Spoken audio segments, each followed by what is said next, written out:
క్రీస్తునాథుని యందు మిక్కిలిగా ప్రేమింపబడు ప్రియ సహోదరి సహోదరులారా, ఈనాటి దివ్య గ్రంథ పఠనాలు మనకు దేవుని సేవ చేయడం చాలా సులభమైనటువంటి మార్గము కాదు అని తెలియచేస్తున్నాయి.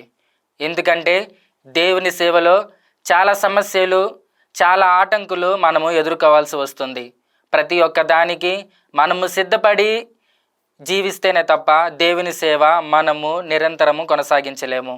ఈనాటి మొదటి పట్టణంలో ఇర్మియా ప్రవక్త తన జీవితము ద్వారా మనకు తెలియచేస్తున్నది కష్టములోను సుఖములోను దేవుని మీద ఆధారపడి జీవించడం. ఎందుకంటే ఇర్మియా ప్రవక్త జీవితంలో తాను చాలా కష్టాలను, సవాళ్లను ఎదుర్కొన్నారు.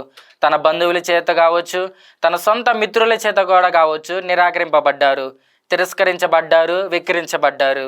అయినను ప్రతి సమయంలో కూడా, ప్రతి క్షణంలో కూడా దేవుని మీద నమ్మకం కలిగి జీవించారు. అదేవిధంగా సువార్త పట్టణంలో క్రీస్తు ప్రభువు సత్యాన్ని బోధించారు. సత్యం అనగా క్రీస్తు ప్రభువే మెస్సయా అని, ఆయనలోనే రక్షణ ఉంది అని, ఆయనను చేరుకుంటేనే తప్ప దేవునిని చేరలేము అన్న సత్యాన్ని బోధించారు. ఈ సత్యాన్ని అంగీకరించలేని చాలామంది కూడా క్రీస్తు ప్రభువును మరణదండనకు గురి చేసి చంపాలి అని చాలామంది ప్రయత్నించారు.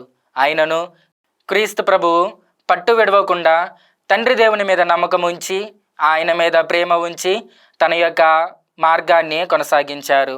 కావున ప్రియ సహోదరి సహోదరులారా, ఈనాటి దివ్య గ్రంథ పఠనాల ద్వారా మనము తెలుసుకోవాల్సినటువంటి విషయము ఒకటే: దేవునిని కష్టములో విడిచిపెట్టకూడదు. కష్టము వచ్చినప్పుడు ఆయన మీద పూర్తి నమ్మకం ఉంచి జీవించాలి.